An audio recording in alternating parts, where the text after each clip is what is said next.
वज़ीर-ए-आज़म शहबाज शरीफ ने stock market का तारीख की बुलंद तरीन सतह 1,24,000 पॉइंट्स पर पहुंचने पर इत्मीनान का इजहार किया है। वज़ीर-ए-आज़म शहबाज शरीफ ने कहा है कि स्टॉक मार्केट में तेज़ी का रुझान सरमायाकारों और कारोबारी शख्सियात के अवाम दोस्त बजट पर एतमाद का इजहार है।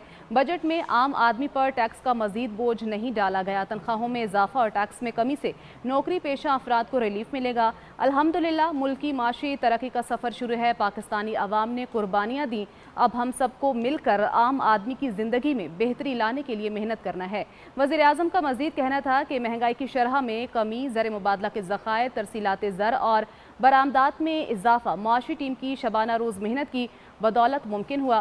पाकिस्तान की डिफ़ॉल्ट के दहाने से वापसी और माशी इस्तेहकाम और तरक्की के सफ़र की शुरुआत एक मुआज़ा है। माशी टीम की मेहनत और पाकिस्तान के मफादात को अव्वलीन तरजीह देने की बदौलत माशी सतह पर यह मिसाली टर्न ओवर तारीख में सुनहरे हरूफ से लिखा जाएगा।